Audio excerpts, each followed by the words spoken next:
In all of our lives, whether we realize it or not, there are countless small or large decisions we make every single day. From the moment we wake up and choose what to wear, to whether we take milk in our coffee or not, to deciding if we should bring an umbrella when we go out. Everything is a choice, a decision. You might think, come on, these aren't really decisions. They happen automatically. But that's exactly where the point begins. Most of the time, we make choices without even realizing we are making them. Think about it. How many times do you check social media in a day? Haven't you ever picked up your phone saying, I'll just check for 2 minutes only to lose half an hour scrolling? That moment, my friend, is actually a decision. You might not have been aware of it, but you made it. A decision doesn't always have to be a long, thoughtful process at a table. Sometimes it's as quick as a blink, as automatic as breathing. But it has consequences. All these small choices add up and paint the bigger picture we call life.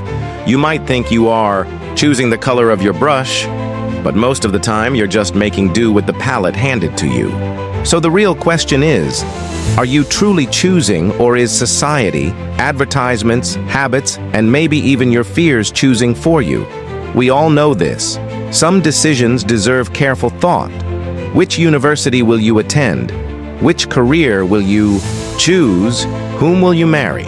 Where will you live? These are serious matters. These are what we call life-changing decisions.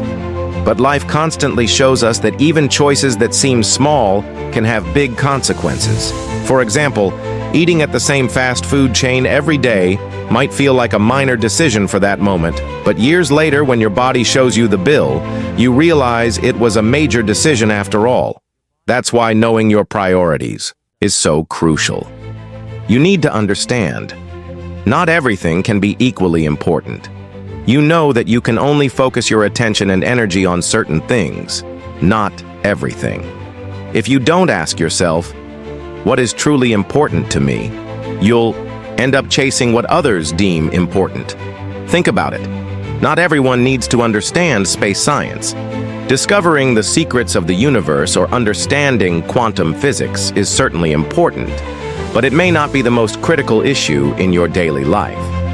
What truly matters to you is what you eat in the morning, who you spend your time with during the day, and whether your conscience is at peace when your head hits the pillow at night. These might seem ordinary, but they are fundamental to determining the quality of your life. Sometimes I say this: we are very careful about what enters our mouths. We check if food is spoiled, if the water we drink is clean, if the medicine we take is correct. We take care of all of this. But when it comes to seeing and hearing, we don't give the same attention. The images that enter our eyes, the sounds that enter our ears, feed our minds and even our souls like food. Just as you wouldn't eat a rotten apple, why do you allow toxic ideas or harmful visuals to enter your mind and soul? Remember A Clockwork Orange? The main character was punished by being forced to watch violent videos. His brain was shown scenes that involuntarily triggered disgust and discomfort. Have we ever sat down and thought, we voluntarily expose our eyes and ears to tons of violence, gossip, and empty content every day, and that shapes us? Most people say, I'm not affected, but believe me, we all are. That's just how the brain works. Think about it. If you spend a whole day with people who constantly complain, by evening, you start complaining too. On the other hand, if you're around hopeful and productive people, you feel differently in some way. That's why, when determining our priorities, it's not just about what will I eat, which job will I take, but also what will I see, what will I hear, and who will I spend time with. But here's the challenge. The things that affect your mind and soul often work so deeply that you don't even notice. Over time, a habit you've been exposed to for years becomes something that defines you. And ironically, you may think, you chose it yourself. This is where awakening and awareness come in. Don't underestimate the weight of decisions, my friend. Life is made up of millions of small choices. One cigarette that you thought one won't hurt may turn into a habit you can't quit for years. One day you decided, I won't work today, and over time it becomes a pattern consuming your years. That's why it's important to recognize even the small ones, not just the big ones. You might be thinking right now, okay, but should I think about everything? Can life be lived that way? You're right. You can't think about every little thing. But here's the thing. You don't have to think about everything, but you must think about what truly matters. Setting those priorities is taking the wheel of your life. In the end, here's what I can tell you. A decision isn't just about the now, it's a door to the future. You might not notice which door you walk through today, but years later you will clearly see where that door has taken you, and at that moment you'll say, I wish I had paid a little more attention that day. Now let's dive a little deeper. Your body, your mind, your soul. They are constantly talking to you, but most of the time, we don't listen. The noise from the outside is so loud that those quiet messages from within get lost. Think about it. When you're hungry, your stomach growls. When you're thirsty, your mouth feels dry. When you're tired, your eyelids get heavy. Your body is sending you signals all the time. You can choose to heed them or ignore them. For example, you might say, I'll work a little longer, I'll push a little further, and stay up all night. But your body takes its revenge. The next day, your mind won't work properly and you can't concentrate. That's the language of your body. The soul works the same way, my friend. It speaks too, but its language is more complex, subtler. Maybe you've been unhappy for a long time without realizing it. There's an inner restlessness, a void. Sometimes you try to fill that void with food, shopping, or endlessly scrolling through social media. But the void never truly fills because its source is in your soul. Have you ever noticed this? Some days, even if you do nothing for hours, suddenly, a spark ignites inside you. I want to create something. That's your soul speaking to you. Like all living things, the soul wants to grow, to bloom, to develop. You might try to silence it, saying, not now, I'll deal with it later. But the soul is patient. It waits. Yet, if you neglect it for too long, that voice will return, and this time as a crisis. You can also think about illnesses this way. Often, what we call physical ailments are connected to the balance of mind and soul. Stress, for example. Someone who lives under constant stress doesn't just become mentally exhausted, the body also collapses. The stomach acts up, blood pressure rises, hair falls out. The body screams, enough is enough. But what do? We silence those signals. We take pills to mask pain, coffee to push through fatigue, social media to numb depression. None of these are real solutions. The real issue is listening to the messages from within. Look at nature. Everything living has a capacity to repair itself. Break a branch, and if the tree is alive, it will sprout again over time. Cut a wound, and your body closes it, heals it. Vitality carries healing within itself. Our souls work the same way. When wounded or broken, if you give them time and space, they repair themselves. But if you ignore that wound and constantly try to cover it up, it festers, deepens, and leads you to greater pain. Here's what we need to understand. Healing does not begin with an external pill or cream. These are only supports. True healing starts within. When your inner vitality, your soul, that internal mechanism is activated, healing begins. But here's the problem. We modern humans have forgotten to trust our inner voice. Most of the time, we chase external authorities, expert opinions, or recommendations in ads. Eat this, you'll be healthy. Apply this cream, you'll look young. Take this course, you'll succeed. These are all external solutions, but have you ever sat down and asked your own body or soul what it really needs? Your body knows what it needs. your soul does too. Some days, you wake up and strangely crave raw vegetables, or maybe you just want to sit in silence. These are not coincidences. They are whispers from your body and soul, but we immediately suppress them. No, that's ridiculous, we say. Yet sometimes that is the most natural need of all. One of the soul's greatest needs is meaning. If you have no purpose, if you aren't living for something, your soul decays. The soul doesn't like emptiness. And if you leave it empty, it will fill itself, either with meaningless distractions or habits that drain you. Here's a simple observation. When a person truly listens to their soul, they notice things automatically. For example, imagine you're in a toxic environment where everyone is negative and constantly clashing. You feel restless, don't you? That's your soul saying, "Get out of here." Yet most of the time we say, "What can I do? I have no choice." And we stay. The decisions we make in those moments can be crucial enough to shape our future. Listening to your body and soul is not easy, I understand. Your mind is constantly bombarded with information from the outside. Advertisements, social media, societal expectations. In the midst of all that noise, hearing your inner voice can be really difficult. But difficult does not mean impossible. In fact, perhaps the most important journey in a person's life is rediscovering that inner voice. Remember this: your inner soul is your best friend. Your body, too. They don't deceive you. They don't lie. But the question is, how much are you actually listening to them? That, my friend, is the real challenge. One of the greatest adventures of being human, perhaps the most painful one, is hidden in this question. Who am I? Look, this question isn't ordinary. At first glance, it seems very simple. Who am I? Well, my name is this. My surname is that. I was born here. I do this job. But if you pause and really think, you realize that these answers only scratch the surface of your identity. Often, these answers don't even truly belong to you. The day you were born, your parents gave you a name. That name wasn't your choice. Then society placed you into roles: student, employee, child, maybe parent. None of these come from your essence.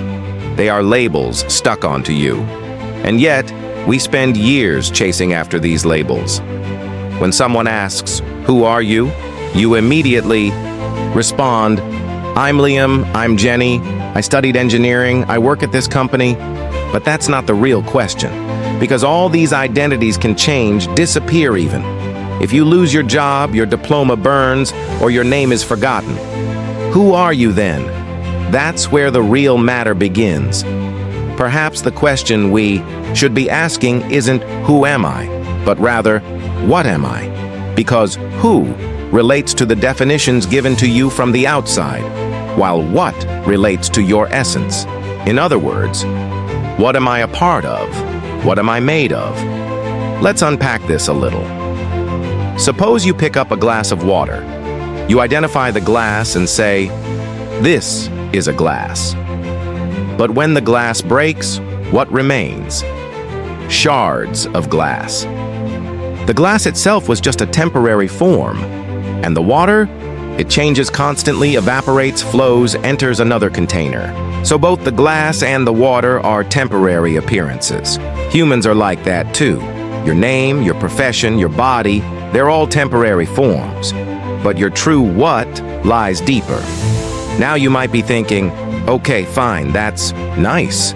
But what am I then? Here's where it gets tricky. There is no definitive answer to this question. Perhaps the whole point isn't to find the answer, but to have the courage to ask it. Because once you start asking it, you begin living with awareness instead of on autopilot. Most people never ask themselves this question in their lifetime because it's unsettling. Questioning means leaving your comfort zone. Society tells you, "You are this," and you nod and move on. But when you turn inward and ask, "What am I?" all the definitions from outside suddenly dissolve, and you're left in the middle. That emptiness can feel frightening. Yet it is precisely this void where real discovery begins. Here's an example. Imagine someone asks you, "Who are you?" And you answer, "I'm a teacher." Fine. But when you retire or leave your job, who are you then? When your teacher identity is gone, what remains? When you start getting to know what remains, you get closer to your essence.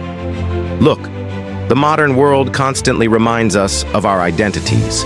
Social media profiles, your name, job, interests, followers, the photos you share. All of this is your identity display. But what's on display is not your essence. It's the packaged version of you. The real you continues to exist, even when the display is empty. Think about everyday life. We all chase something: money, fame, status, validation. These aren't bad things, but often while chasing them, we're actually trying to fill the emptiness inside. If I succeed, I am valuable. If I look good, I am accepted. If I make a lot of money, I am important. None of these touch your essence. They're only the outer shell. Understand this. You are not your possessions. You are not what you've earned. You are not the labels society gives you. You are something far deeper, far wider. Realizing this isn't easy, but it is possible. While exploring yourself, your greatest obstacle will be your own mind. It will constantly repeat the voices you've heard from the outside. Who do you think you are? Questioning this is silly. Don't waste time on nonsense. These are not voices from your own essence. They are social patterns you've internalized over the years. But if you continue asking, "What am I?" despite these voices, one day you will start hearing the whispers of your own soul. You might ask, "So what am I really?" I cannot give you a ready-made answer, because the answer isn't in books, teachers, or experts. It's within you, in your journey. But I can guarantee this: the very act of asking yourself this question already changes you, because you are no longer living on autopilot. You are now a conscious traveler. And the beautiful thing is this journey has no end. There is no point where you say, "Okay, I found myself, I am complete," because you are constantly changing, evolving, expanding. That question will stay with you for a lifetime, calling you deeper every time. In short, my friend, leave the question, "Who am I?" aside. Place, "What am I?" at the center of your life. Because identities change, labels fade, but your true what, that deep essence, is always there. And that's where the real discovery begins. Now, let's talk a little about the game society plays with us. Because, my friend, when you start asking, "What am I?" the first obstacle you'll encounter is society.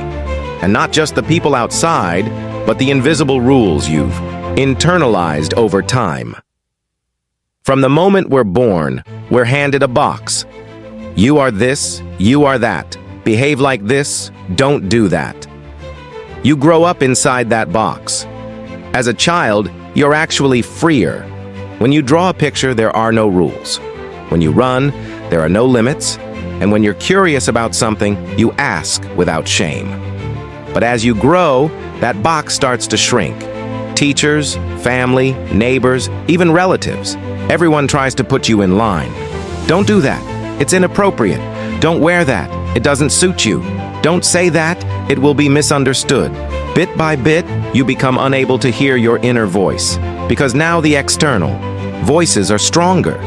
There are so many people telling you what to do. Advertisements say, "If you don't buy this product, you won't be happy." Social media says, "If you have no followers, you're not important." Your family says, "You should do this job or you'll go hungry." Your friends say, "Wear this, act like that, or you'll be left out." And in the middle of all this, you drift away from your true self. But know this, that inner voice, the whisper of your soul, never completely disappears. It's only suppressed. Sometimes you hear it while listening to a song. Sometimes on a solitary walk. Sometimes in the smile of a child whose eyes you meet. A voice rises from the depths of your heart. I am not really this. I am something else. That voice is your truest compass. The biggest problem with societal pressures is this. Most people mistake these pressures for their own voice. The things you've been told for years feel like your own thoughts. For example, when you've been told for years, success means money, you believe it. But one day you realize your soul seeks success in a completely different place. Maybe in writing a poem, maybe in touching a child's life, maybe in protecting a tree. But to hear that voice, you must first quiet the crowd of external voices. Let me tell you something else. This isn't easy. Because when you silence the outside voices, society gets angry. They find you strange, they judge you, sometimes even exclude you. Why aren't you like everyone else? They ask. Your freedom reminds them of their own captivity, and people usually don't like being reminded. So, when you follow your own path, be prepared for criticism, mockery, and even solitude. But remember, solitude is sometimes the greatest teacher. Only when you are alone can you hear your inner voice clearly. In the midst of the crowd, that voice is always faint.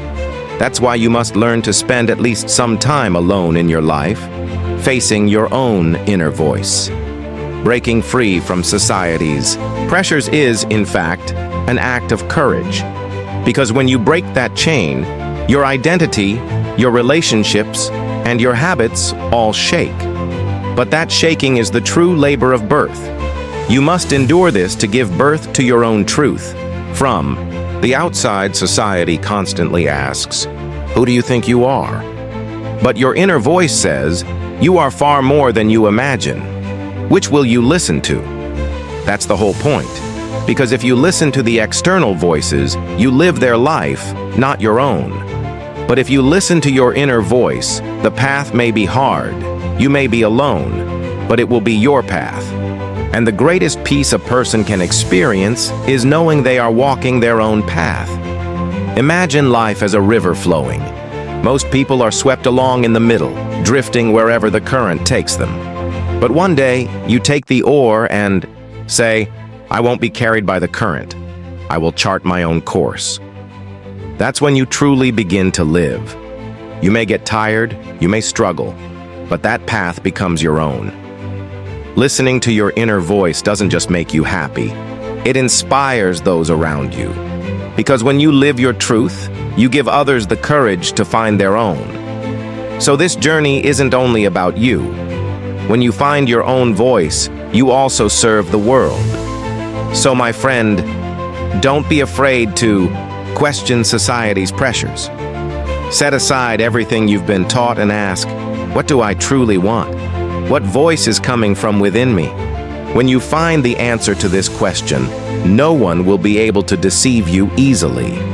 And remember, your inner voice is sometimes like a whisper, very subtle, very faint, but its value is greater than even the loudest shouts. All you need to do is learn to be silent and listen. Do you know what? A person's face is actually like the diary of their life. You know how some people keep a journal, writing down their feelings and experiences every day? Well, our face does the same, even if we never write a single word. The lines, the way we look, the curve of our smile, that deep crease between our eyebrows, all of them tell a story. Look at the face of a baby, pure, spotless, untouched, because that little one hasn't yet played the heavy roles on the stage we call life. No worries carved onto their skin, no grief left behind. Their eyes shine because the window of their soul is still clear, untouched by dust. But as time passes, what you feel starts leaving traces. If you frown all the time, one day deep lines will settle on your forehead. If you laugh a lot, soft lines will blossom at the corners of your mouth and eyes. In other words, your face is the portrait of your emotional habits. One day, when you look in the mirror, the person you see is not only you, it's also your past staring back at you. Who knows how many times you've gotten angry? How many times you've cried? How many times you've laughed? All of it is there. That's why your face is not just about aesthetics, it's the shadow of your soul. But here's the thing.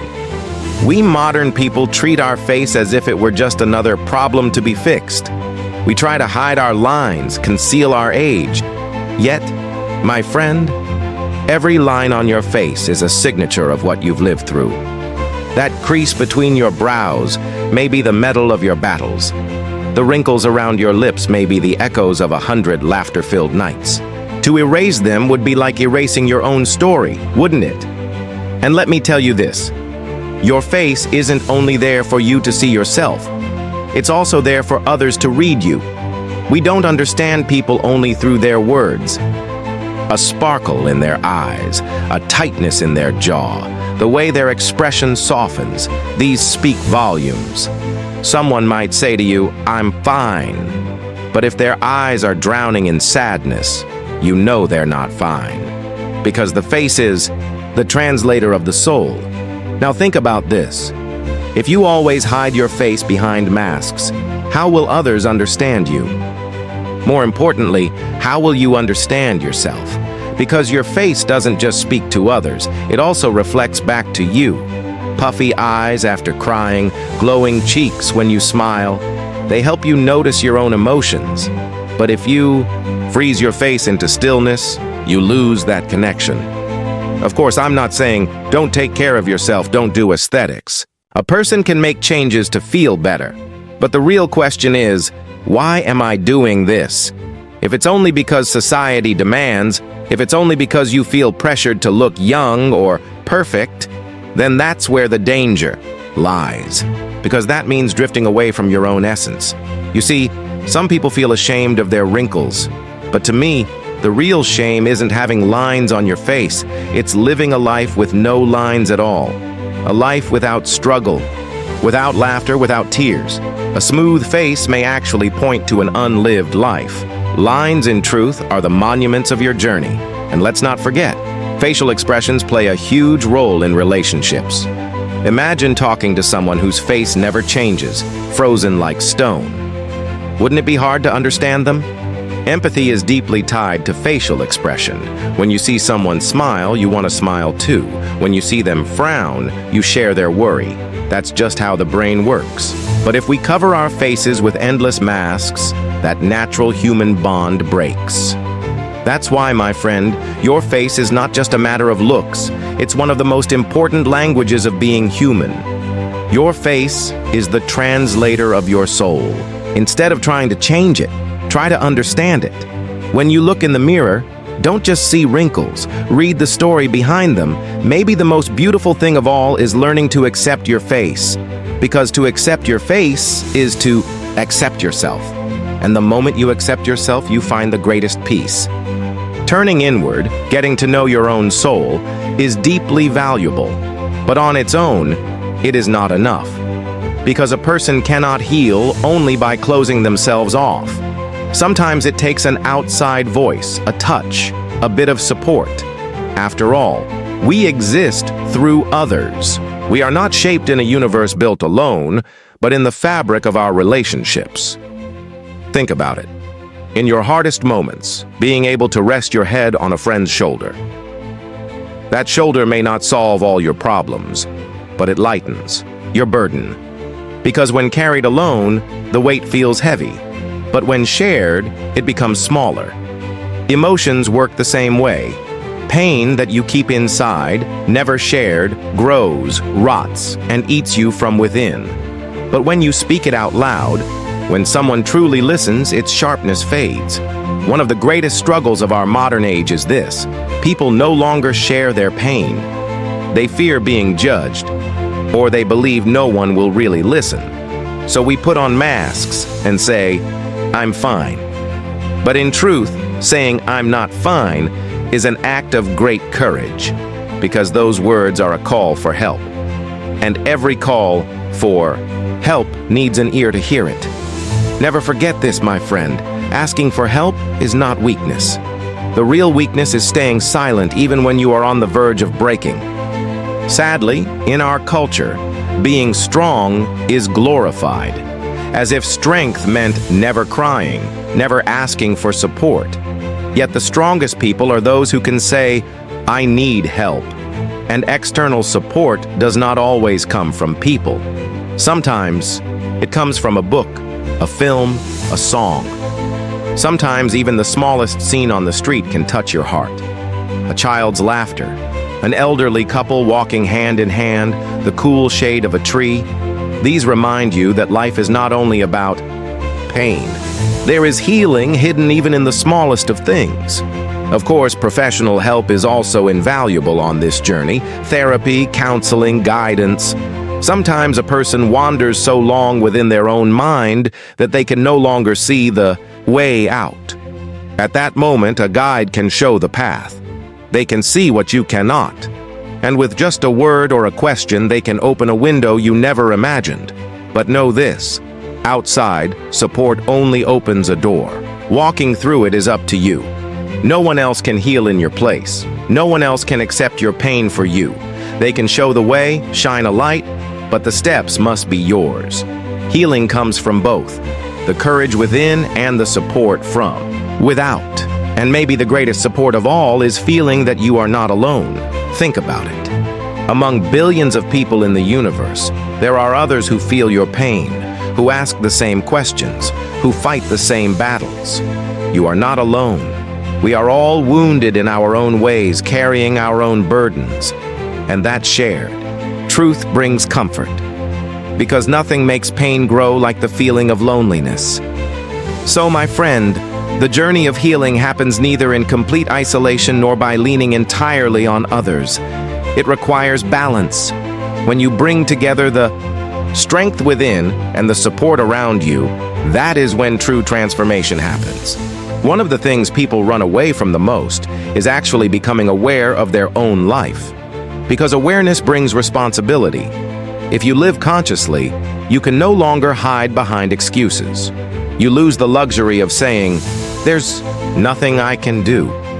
That's why many people choose the numbing comfort of habits instead of true awareness. But if one day you stop and ask yourself this question, everything begins to change. Am I truly living, or am I merely existing? At first glance, it sounds simple, but it carries profound weight. Because what most of us do is not living. It's drifting in routine. Wake up, go to work, come home, fall asleep, repeat. A giant loop. And within this loop, how much of life do we actually feel? Living consciously begins with waking up to this cycle. It means turning off the autopilot and taking the wheel into your own hands. Sometimes it starts with the smallest things, tasting the food you eat, listening to someone with your ears and heart open, looking up at the sky while you walk. They may seem small, but they awaken something inside, because the essence of life hides in the smallest of details. What we call a meaningful journey is not built on grand goals, but on countless small awakenings. Of course, have your dreams and ideals, but remember, dreams shouldn't be chains that drag you, but a compass that guides you. Dreams exist not just to be fulfilled, but to give you direction. And as you walk that path, you naturally transform. You naturally grow. Yet there's another truth on this journey. Death. Yes, even the word feels cold. But to live consciously, you must face the reality of death. Because death is what makes life precious. If we didn't know we would die one day, nothing would have value. Knowing time is limited gives us the responsibility to make each moment meaningful. Perhaps that's why Rumi said, "Death is like being born into the embrace of the beloved." For those who live consciously, death is not an end, but a completion, a return. Now ask yourself, what are you living for? Money, status, the approval of others. These things pass, but never forget. A person is not remembered by what they leave behind, but by the hearts they touch. You might do a kindness and forget about it, but the one who receives it never does. A small word, a simple smile, can bring a huge change to someone's life, and that truly is the essence of meaningful living. Conscious living means accepting this. You did not come into this world by accident. There is a reason, a meaning to your being here.